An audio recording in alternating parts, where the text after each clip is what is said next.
Hey everyone, welcome back to another episode of Fringe Coverage. This podcast profiles the stories, swings, and stars of the LPGA Tour. And whether you're new to women's golf or a longtime fan, hopefully this podcast helps you develop your own rooting interest in women's professional golf. And after a short break after the Asia swing, we are back and have another tournament to preview this week.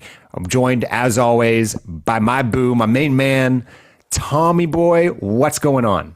I feel like you wouldn't call me your boo if I beat you at any of these head-to-heads. I feel like you're really just kind of you're feeling good about this relationship. But once I take you out this week, Mark, things are going to change. Wow, you got picks on the brain. You just immediately going after me there. I just want to say hi and that I love you and I appreciate you, and you're bringing up picks. Hey, but if you want, did you want me to talk about picks or do you want to move? No, okay, that's what I thought. Well, hey, quick run of show for everyone. We've got a pretty fun one today. So Tom and I are going to preview the upcoming Fortinet Founders Cup, which is this week in Menlo Park. Stick around on the back half. We got to sit down with Melanie Green, LPGA rookie who just came off her first start in China. As a reminder, Melanie was the Rookie of the Year and Player of the Year last year on the Epson Tour and was the leading money list winner on way to earning her PGA Tour card. So stick around on the back half. Really interesting interview with Melanie and how she approaches it. Tom, just kind of initial reactions to Melanie interview. Incredibly level-headed. Really just feels like she's got a really professional approach to all of this. Absolutely. She seems like a 10-year vet. And, just the way that she goes about handling her business. And she's, very confident about herself, but not, super out there. She doesn't brag about herself, but she's very calm and confident about everything she does. So, I mean, it's inspiring to see for somebody so young, and she's still, she looks like she's got a level head on her shoulders and knows what she's doing. Incredibly humble, very committed to her faith. She seems very grounded. Excited to see how we're going to profile all these different athletes. It is interesting to see how their differences and how that's going to translate into honestly just getting the ball in the cup, right? So really, really fascinating interview. So stick around on the back half for that. So without further ado, we do have a tournament this week, the Fortinet Founders Cup. This is a new course, new date, new sponsor for a long-time tournament. So the Founders Cup has been going on for quite some time. Last year, we were in Bradenton, Florida for the Founders. And then as part of the schedule shakeup and all the other things we've seen in the offseason, the Founders Cup has moved away from Florida, has moved coasts. We're now here in California, in Northern California, in Menlo Park, and Fortinet is the new sponsor. Fortinet has also been a PGA Tour tournament sponsor as well, up in Napa, which I think is interesting. When you think about they've hosted the men's Napa and now just down the road in Menlo Park. So Bay Area, obviously important to them. I played that course. It was up in Silverado. So a couple of years ago, they had the tournament, and then the next week I played it. And I've never done that before. I've never played course conditions. And all I remember was I would hit my drive 250, and it would go down the fairway, and then it would kind of trickle into the rough, and it would just be gone. Never found it. I hit it so well, and it's just the deepest rough I've ever seen. And you just go, well, there you go. I guess I'm taking a drop because I can't find my ball. And I just kept thinking, I need a gallery. I wish the Fortinet gallery were still here to help me find my ball. You don't need a gallery. You just need ball spotters. That's why there are ball spotters just off the fairway for these tournament conditions, because they do grow that rough up. So for the women at the Founders Cup, they'll be playing at Sharon Heights Golf and Country Club, as mentioned, in Menlo Park. This course went through a major renovation in 2023. So I'm curious to see how this course plays for the women at probably about 6,800 yards. So this will be a long course. So Tom, as you're thinking ahead to your picks, I do think driving distance will be at a premium for this event as compared to other ones. It looks long from what I've seen. We mentioned it. We're back in the States after the Asia swing. We've been in Thailand and Singapore and China, and we're back in the States for the first time since the season opener, Tournament of Champions. I kind of think of the Founders as the actual season kickoff event, right? We kind of have this weird start-stop, weird TV windows, nighttime golf, which is great, but I feel like now we're getting everybody back together, which we'll get into in a second. We talked about we're going to make picks later. This is going to those times, Tom, where the last year's tournament winner probably isn't going to be much of an indication or how they performed last year, because, again, they were on different coasts. To read it into the record, Yalimi No did win the Founders last year in Florida. Interesting note, though, if you like Yalimi, she grew up in East Bay. So while she's defending her Florida title at the Founders, she's doing it in front of probably a lot of friends and family. So maybe a little bit of a home game for Miss Yalimi, who is on my drafted team. So keep an eye on that. I am debating picking her. I've not decided whether I'm going to go for an awesome title defense pick today. And most importantly, the reason this tournament is around and continues to have such great support, despite the fact that it's moving courses and sponsors, is called the Founders Cup because this tournament is created to celebrate the 13 founding members of the LPGA. LPGA was started in 1950. There were 13 women that banded together to create this professional tour. In a future episode, we'll do a deep dive on some of these women because truly some of the most impressive stories you'll ever hear. You can imagine in 1950 what it was like for a woman to try to create a professional sports league and try to get any attention on it. But that's why this tournament exists, and they do a really nice job throughout the week of honoring them. I'm sure you'll see it in broadcast. A few of them are still living, those founders, and I think they might try to bring them in the booth and have them on site, maybe hit some honorary tee shots, things of that nature. But let's get to it. The field this week, Tom. Headline here. Gino and Nelly are both in the field. We got number 1 in the world, number 2 in the world. We haven't seen Nelly since the opening tournament where she won the very odd rainout at Lake Nona in Orlando to start the year.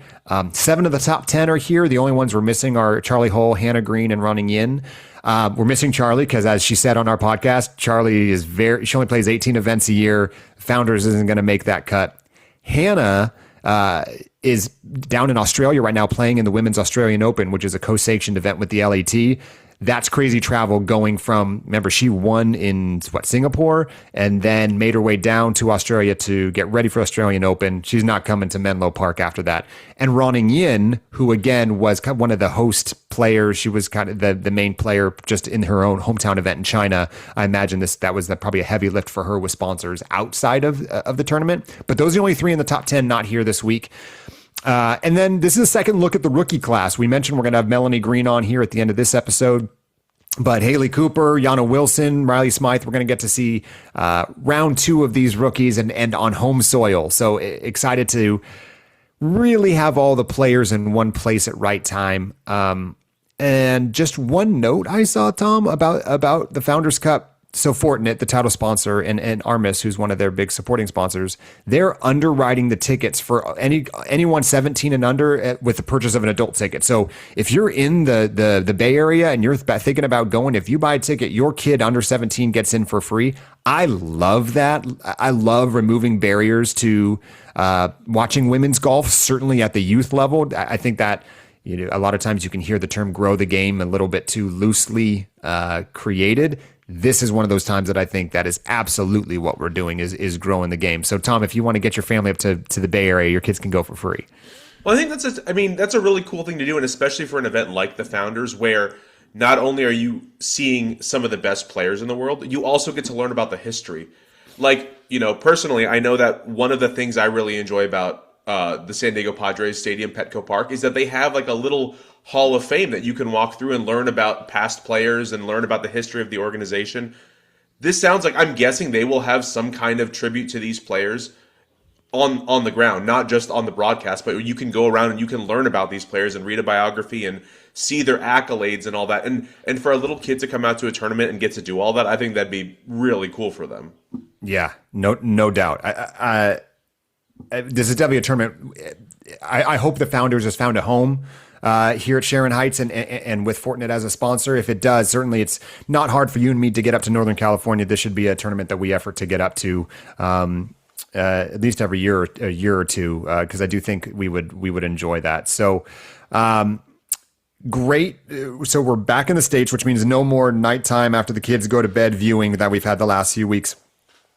Same TV window all 4 days. So Thursday through Sunday. Again, this tournament starts Thursday the 19th. The viewing windows Pacific time each day are 3 to 6 p.m. That's late windows, but it's because it's West Coast golf. So that's a tough viewing window. I'm just going to get ahead of that now, especially on Thursdays and Fridays. I got a job, I'm working, but we'll be checking scores, and then weekend. Hopefully we can tune in a little bit. But all of that's on Golf Channel. So again, 3 to 6 p.m. Pacific time, Thursday through Sunday. But Tom, what I care most about, as you know, I want to keep the streak alive. We got our picks this week. And you're trying to go 26 straight like last season, like these new winners last season. Why stop at 26? Let me ask you this. Each week I'll ask you this question. Do you want me to go first or second this week? I want to make sure you feel you can claim whoever you want. I know we've set rules. We can either abide by them or not. I want you to get who you want, Tom. I want you to go first. Me too. So I am debating. There's a few ways I'm going here.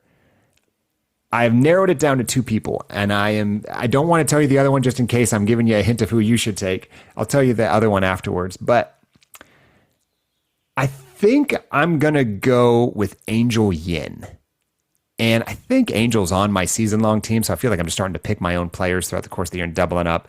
But Angel played really good at Tournament Champions, was competitive for a long time in Thailand, faded a little bit on Sunday. But if this course is long as it looks and Angel's playing any type of good golf, you know what, Tom? I probably shouldn't do this on air, but let's just make sure Angel's playing. Yep, she is. Excellent. Angel is, in fact, my pick to win the Fortinet Founders Cup. Who you got? Well, now that you took Angel off my board, I think I'll have to go with Gino, the number one in the world. It's time for me to fire that bullet. Yep. The safest pick, I would say. So I need to get on the board. I need to end this streak. I need to pop your head. I need to keep you grounded. We're going with Gino.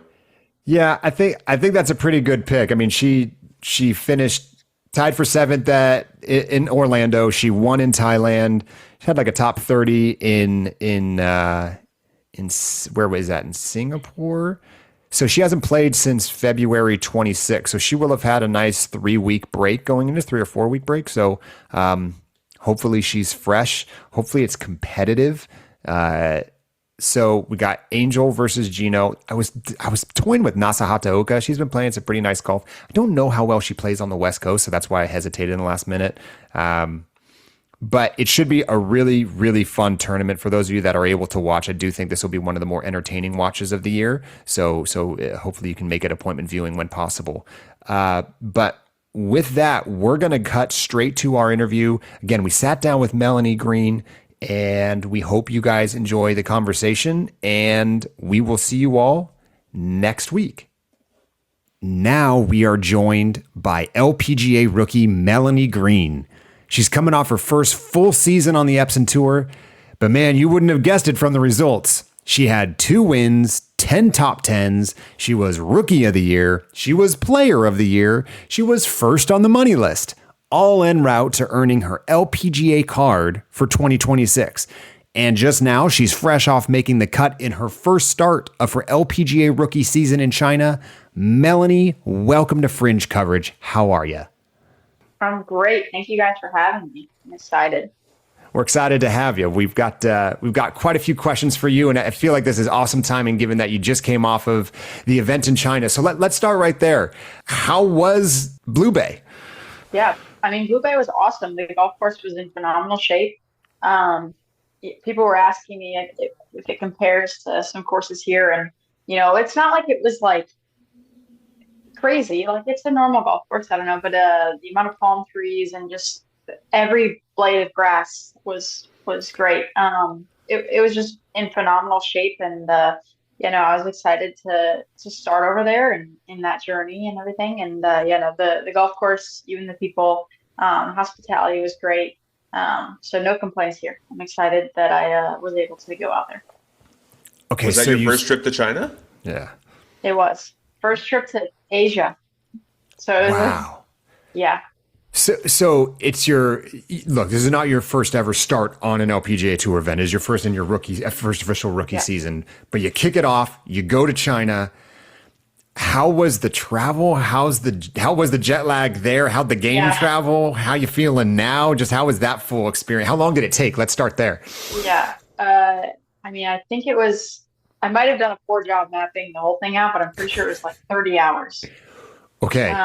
Yeah. So I guess we could do some fun math now. So I started at 6:30, my first flight from Tampa, but I started the day at 2:30. So anyway, so 6:30. Oh boy. Okay. So 6:30 a.m. was my first flight, and then popped over to Phoenix to San Francisco, and then stayed the night in San Francisco, and then got up. My first flight from San Francisco to Shanghai was at noon, and then it's definitely a forehead scratcher. And then Shanghai to Sanya, and then an hour bus ride to the hotel. So it was a long time. But it's okay. I mean, they took really great care of us. They put us all in the front of the plane. I mean, it was phenomenal.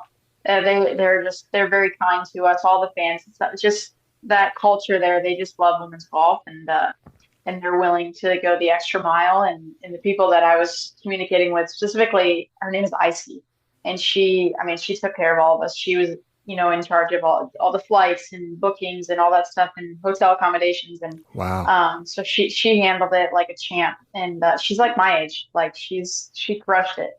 Wow. Yeah, no, so it was great. It was awesome.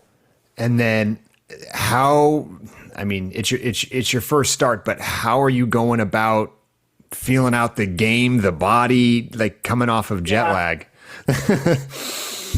Yeah, no, it actually wasn't too bad. Like I said, they flew us really well, right? And obviously I stayed in San Francisco at night, so it wasn't all like Haley, for instance. She did the whole thing one day. Like that's nuts. Got up her first flight from Texas was like 5:30 a.m. and then we landed in Sanya at like close to midnight.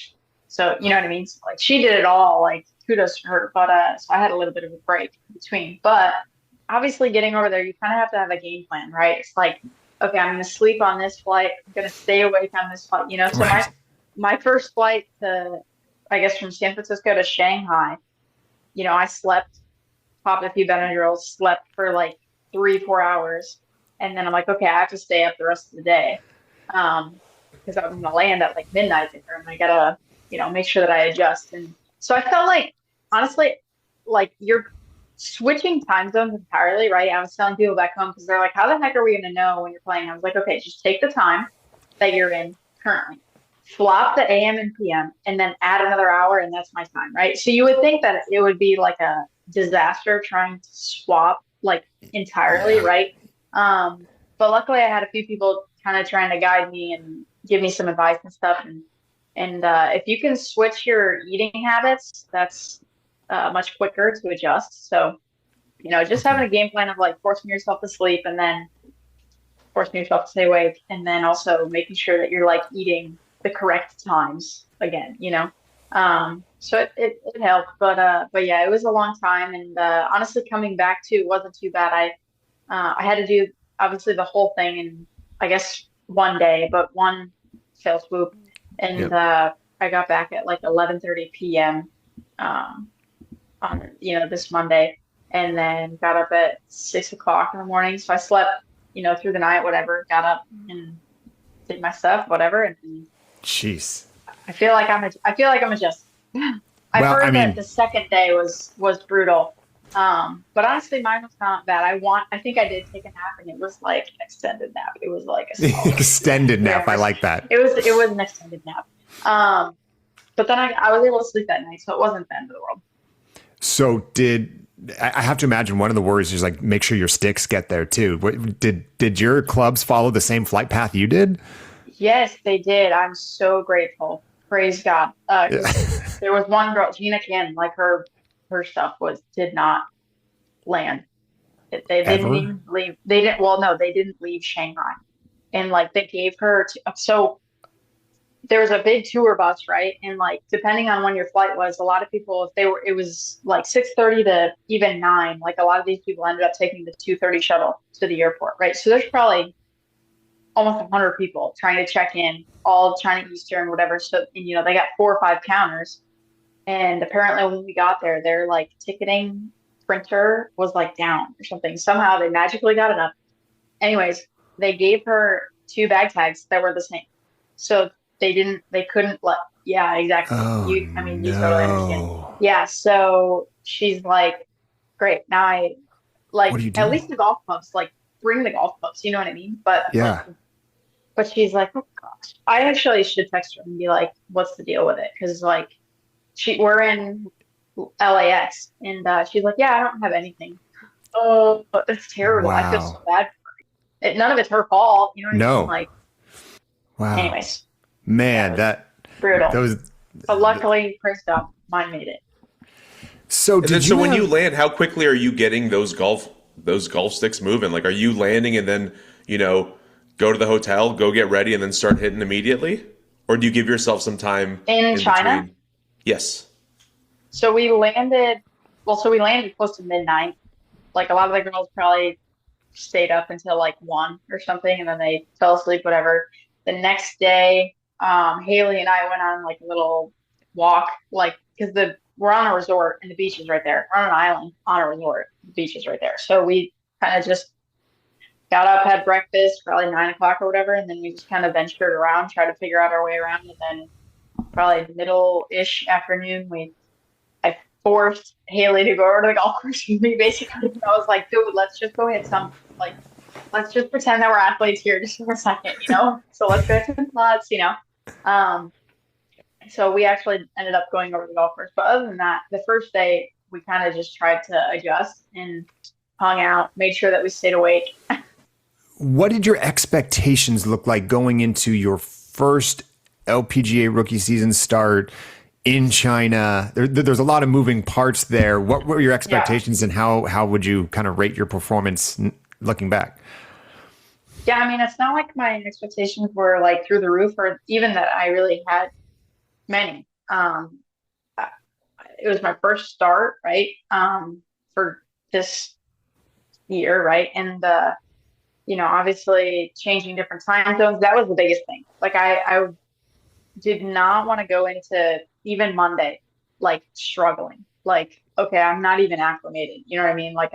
That was like the biggest thing that I wanted to make sure that I was good. Everything else, um, obviously haven't played a golf tournament in 5 months since Yeah. October, first week of October, right? So it's not like I had these huge expectations on myself, and I mean, it wouldn't have been helpful, and it is never helpful if you just are expecting so much. Like, just go play, just go do your job, and then add it up at the end and call it a day from there. But it's yeah, I didn't have like these crazy expectations on myself. It's just I needed to acclimate to the time and um yeah, so that was the biggest thing, and I feel like I passed flying colors on that, so that's good.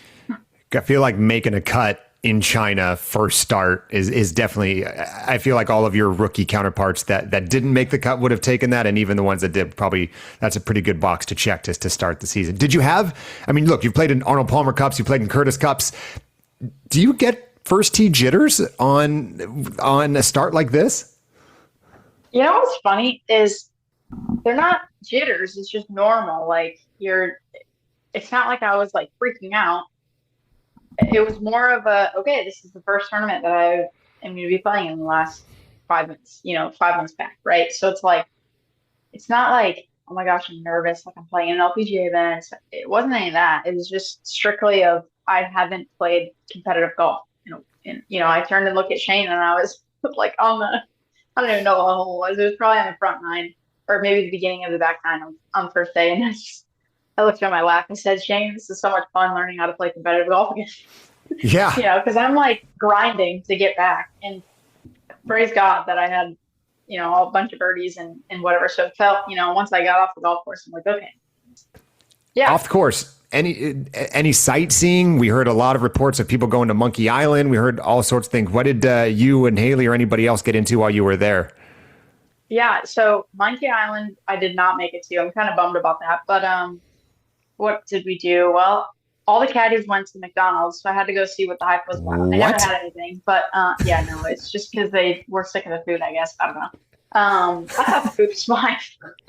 You just pick the things that you like and call it a day from there. But what did we do? I guess Saturday, I told Shane, I was like, all right, we gotta go. Like, we gotta go get souvenirs. We gotta get things to bring back to people, right? And he's like, all right, let's do it.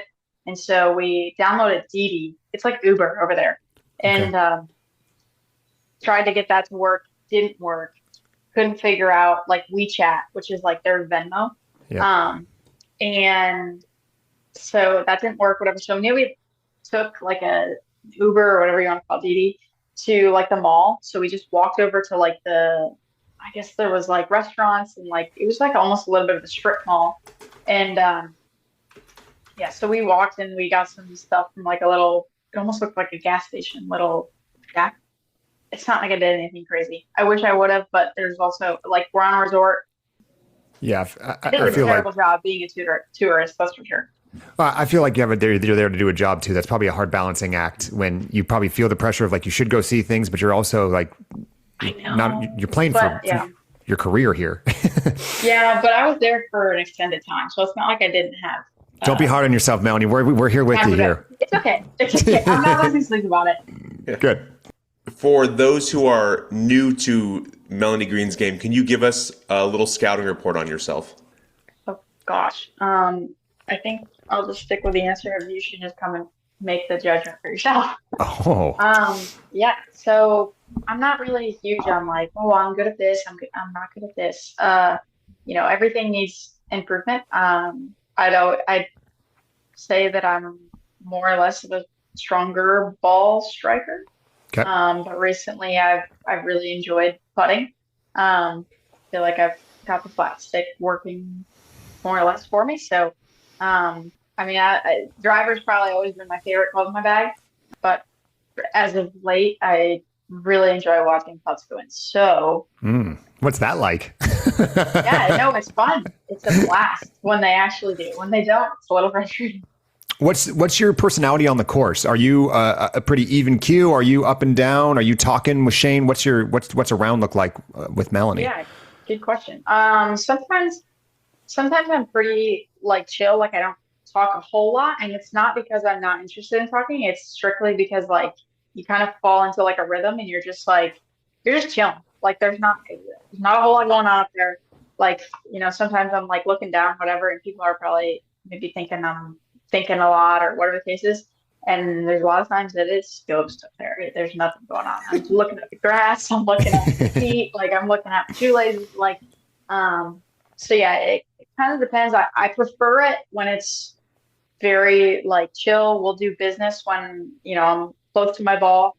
After I hit, it goes back to pretty much nothing. But there's been times that like, we'll be walking and I'm like, all right, Shane, talk to me. Just because, all right, we've been out here for a long time and I haven't really said much.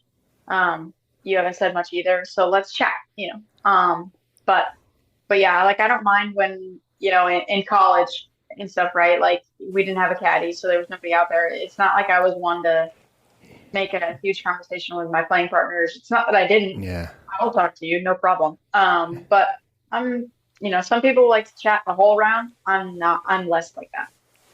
All right. You've got your full rookie season ahead of you. You've got one under your belt, a very far away one under your belt. Yeah. So as you look at your schedule moving forward, what did that process look like for you? Again, you said it was 5 months off, but once you knew you had your card wrapped up in the fall last year, what did the process look like from there of kind of charting out what your schedule is? Did you have opportunities to select which tournaments you were going to play and try to avoid some long stretches? Or are you in a situation right now where you just try to play everything? How did you go about setting your 2026 schedule? Yeah. And I'll say that like, it's not like I have everything planned out until November. I don't. Sure. I'm going to try to play in as many as I want. Like I'm going to try to play in as many as I can. It's not like I'm going to push myself to the limits of, breaking. Right. But yeah, I want to play. Like it's, that's kind of what we do. So, and I like competitive golf. I'm not a huge range rat anymore. I used to be as a kid. I'm not like I like to play. Like, give me a scorecard, like let's go play, you Okay. know. But I like the competitiveness. It's not like I'm like that necessarily at home. Like, I like all right, I'm gonna have to hand this in at the end of the day. You know what I mean? So let's go put up a number. But yeah, no, I'll try to play in as many as I can. Obviously, I'd like to stay in the mainland as much as I can. Yeah. But yeah, if I have to travel and go to Europe or whatever, like I'm also down to do that. Like, I want to play in Evian, you know, it's a major. Like, you know, Yeah. some people don't want to just because of the travel, and it's like it's a major. Like, Yeah. let's go do it. I've been fortunate enough, blessed enough to go and play in it once before, and I know people don't like the fact that it's like on a mountain, but it's Evian and it's Evian. Let's just go Yeah. play, you know. So I don't Yeah. I don't mind traveling. I'm young. It's just let's go play, you know. So I don't mind that. I like traveling, and it's kind of what our job title has in its description. So We've spoken to a few rookies, and they were telling us that they usually like to take a little bit of a break. So they'll play 3 tournaments in a row or something, and then take a break on week 4. Sounds like you might not have that same mentality. Are you interested in well, just playing yeah. as many as you can?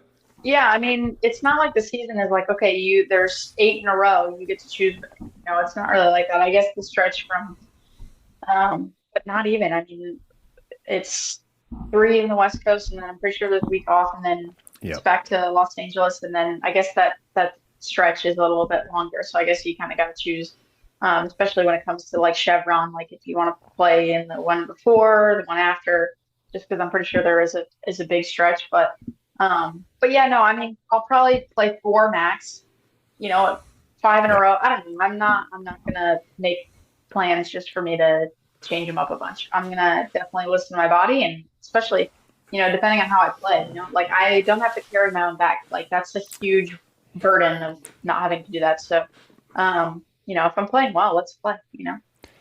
So now that you have at least kind of the first, I imagine at least the first quarter, first half of the season somewhat mapped out, and I'm sure how you play might dictate what happens from there.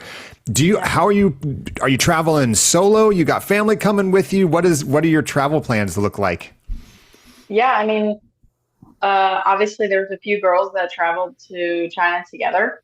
It's not like I have, you know, a huge, it's early in the season. I mean, my parents are probably going to come to a few.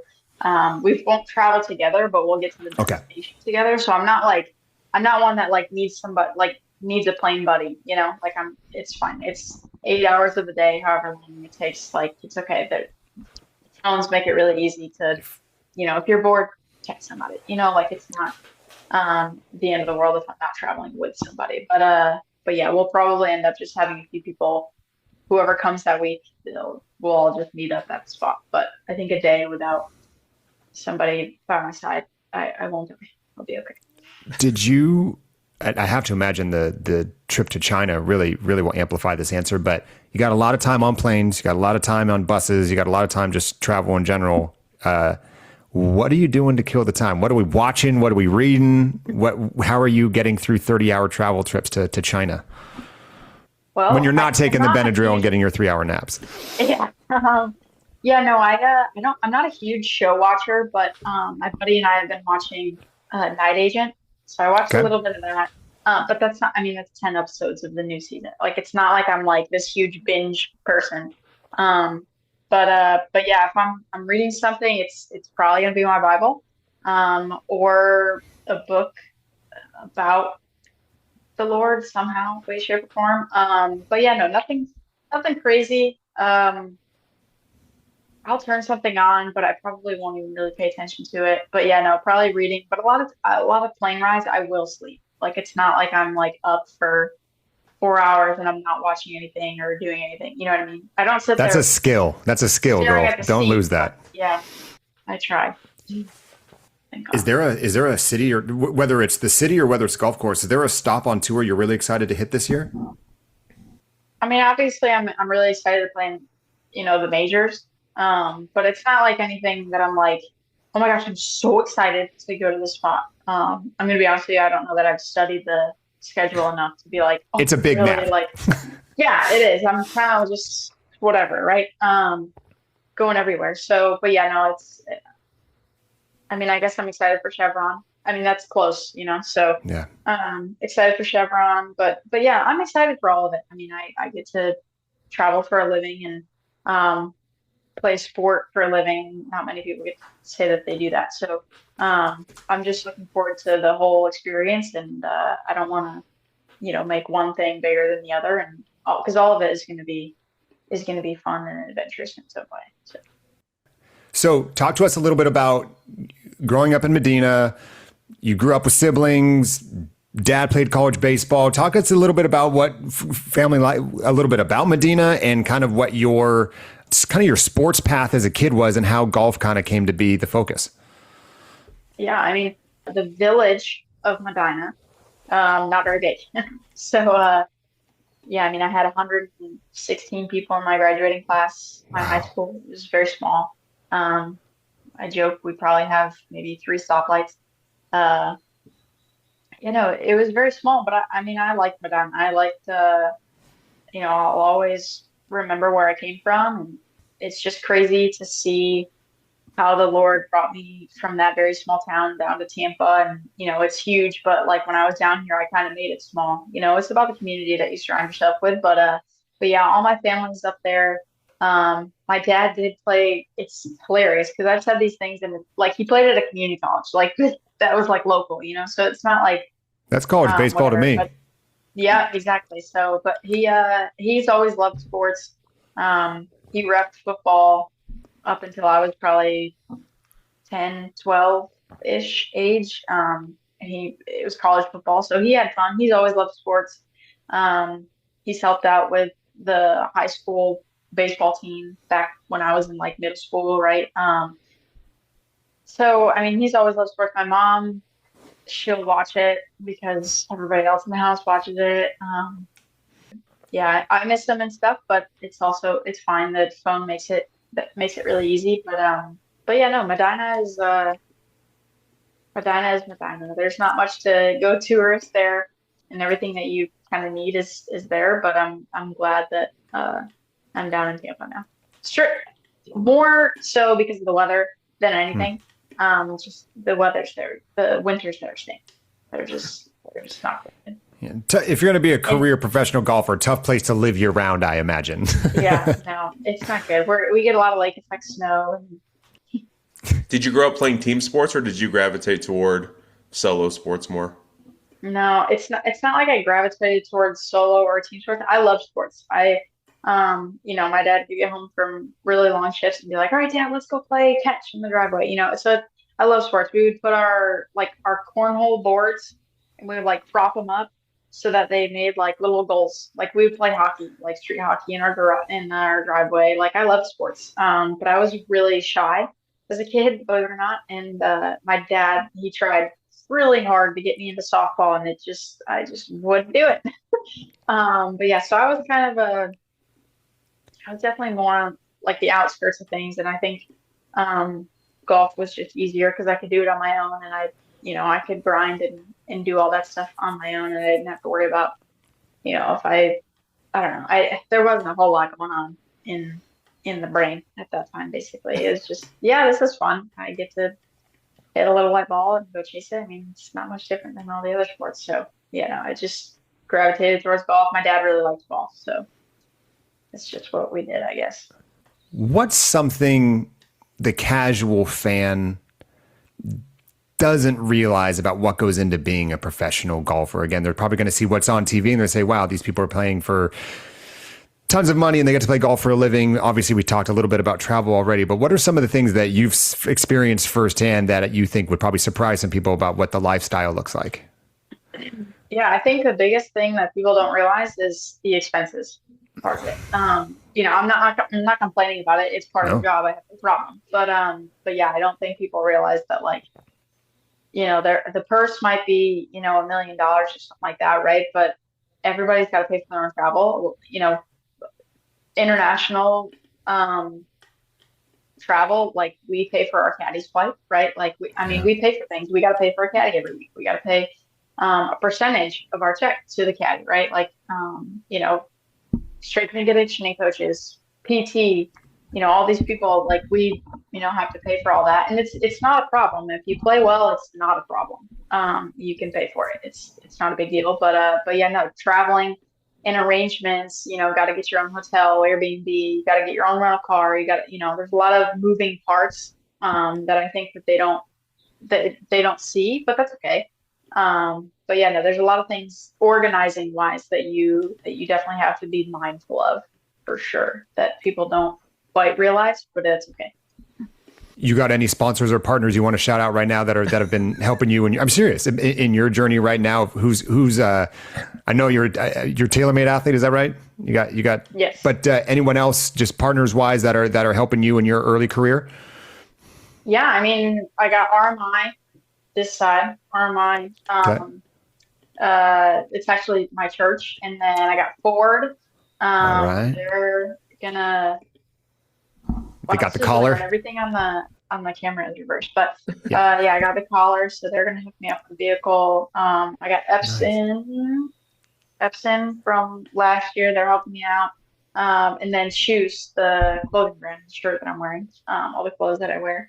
Nice. So yeah, no, I'm really excited about all the people that have come to back me, and very generous. Arcus, a golf management company.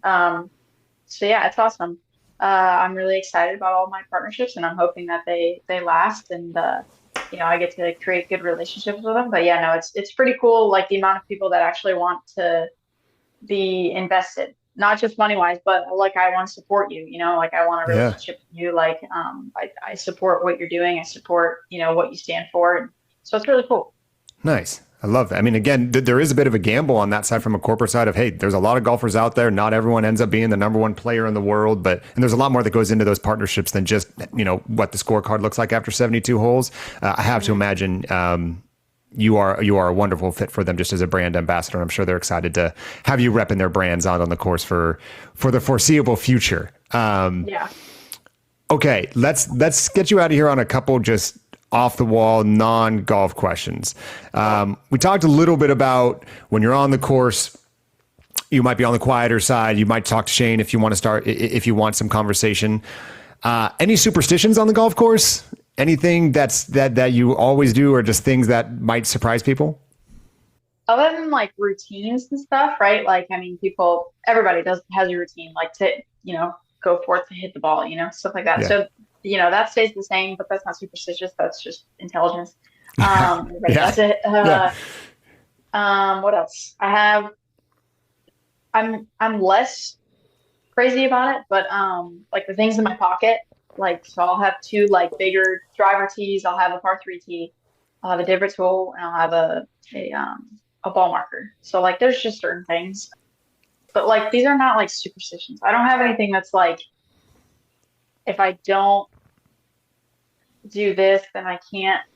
You can't pull the club back. Yeah. Right. Like, it's not like that.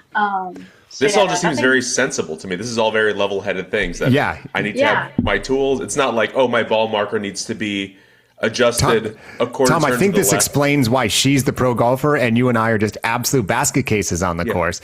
Melanie, I'm on the course. I'd be embarrassed for you to find out how many balls are in my pocket because of the reload I know that's happening off the first tee. Maybe not the best swing thought to start a round. Yeah, I mean, it's just, you need a breakfast ball. It's no problem. Or a cup, or just a breakfast burrito, depending on the way I'm playing. Yeah, exactly.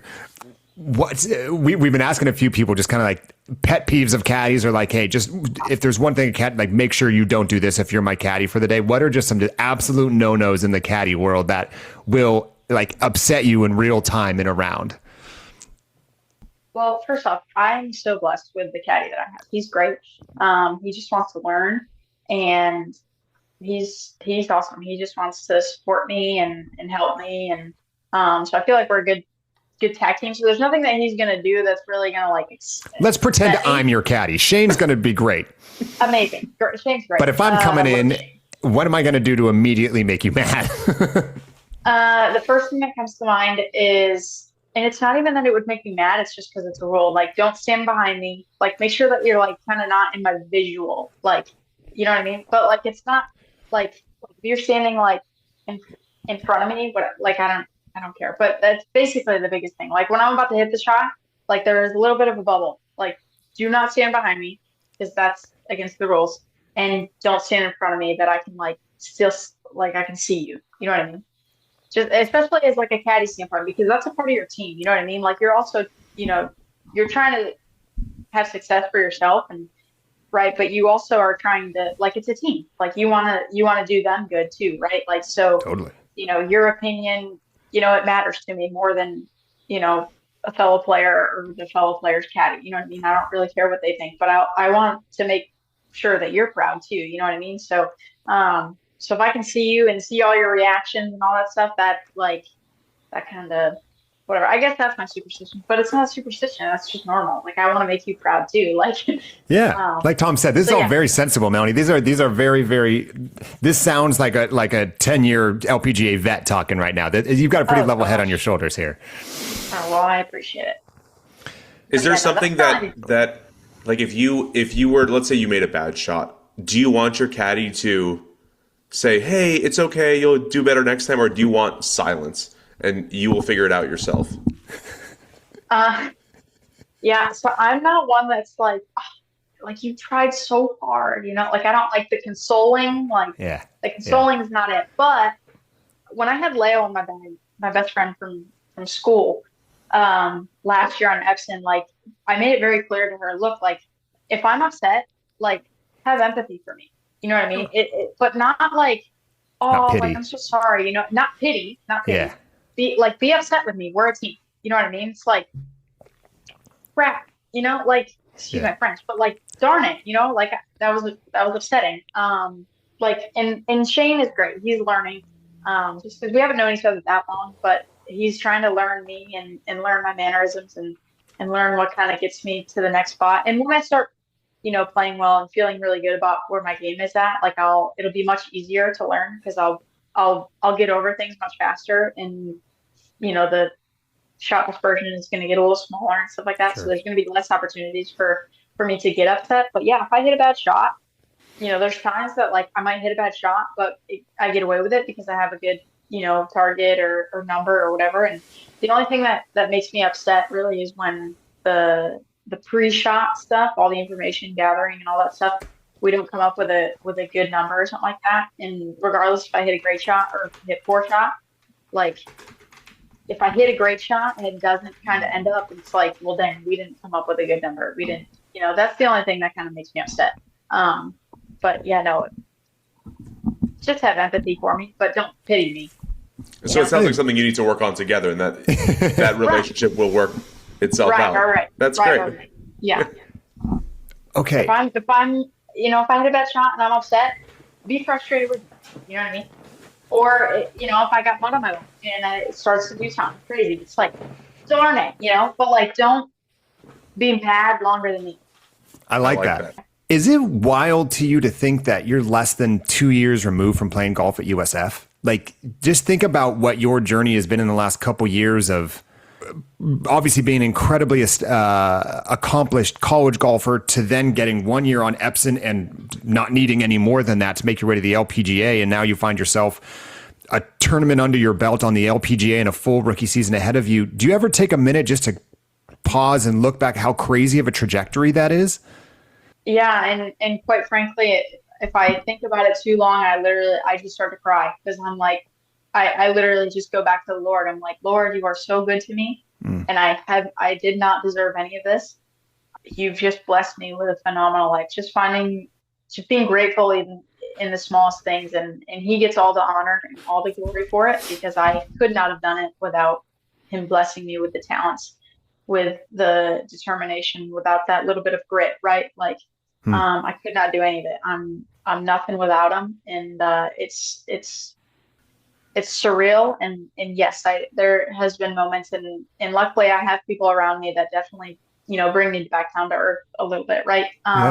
But yeah, no, it's crazy. And, it is honestly mind blowing because they'll, obviously I'm human and I'm not Jesus. I'm not perfect. Right. But, there's moments that I'm like, wow, that's crazy. Like I'm really good at this game. But then I'm like, no, dude, like you have had that success because of the Lord. Like, as long as I just keep humbling myself and pointing to him and everything that I've done, I'll be okay, but yeah, no, it's a pretty unreal kind of career that I've had, and I'm so grateful for it.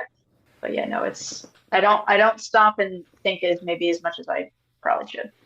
I think that's true of most people too. I think it's tough when you're in the moment, you're on to the next thing, and it's now you gotta stay there, which might even be harder. It's one thing to get here. It's another thing to have a decade plus long career on tour and probably hit some of the goals that whether you have now or you set for yourself in the future. But you certainly, you have earned everything you've got to this point, and we can't wait to see where you go from here. I think this is probably a good place to kind of end is, what will success look like to you in 2026?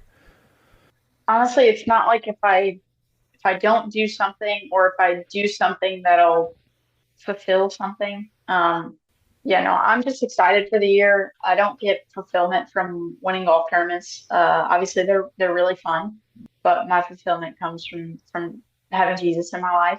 Yeah, so that's the biggest thing. It's not like I'm going to look back on the end of the year, and if I don't do something, I'll be upset. Biggest thing for me is doing what I can control and doing my job. If I go out there and I put my best foot forward, and I show by example, what a Christian looks like. And I mean, those are the things that are important to me. Obviously playing well and all that stuff, if I, keep the priority, and all that stuff will come, I'm not super concerned about it. But yeah, no, just making sure that I do my job. If I can look back and not have the regret of, oh, I wish I would have practiced here, or I wish I would have put in a little more time here, or I wish, stuff like that. It's futile. It doesn't do anything. Looking back and, regretting whatever, there's nothing you can do about it. So just making sure that I'm putting my best foot forward and everything that I do on the golf course and off the golf course, that's the biggest thing, and all the rest of it will settle into place. That seems like a healthy mindset that's served you well throughout your golf game, and hopefully will in the future as well. Living on results is not healthy, because at the end of the day, I'm not a scorer. My worth is not on the golf course. So. You also play a sport where there's 140 others who are trying to do the exact same thing, and you don't get to control those 139 other games. Exactly. There's a lot of variables that go into it. Yeah. 100%. Yeah, you couldn't have said it better. Well, Melanie, we cannot thank you enough for joining us. This has been a blast. I've loved getting to hear you. Hopefully fans have got a little bit more context as they see you tee it up, and we see you more on TV coverage as you continue to elevate your game and knock off 5 months worth of rust. But good luck in the upcoming tournament, certainly in the upcoming week here in Menlo Park at the Founders, and best of luck the rest of the year. I appreciate it. Thank you guys so much for having me, and appreciate it. Huge thanks again to Melanie Green for joining us today. If you enjoyed that interview and have suggestions for other players to interview or topics you want to hear us discuss on the pod, send an email to fringecoverage@gmail.com or hit us up on Instagram at FringeCoveragePod. And whether you're approaching from the fairway or the rough, we've got you covered inside the Fringe.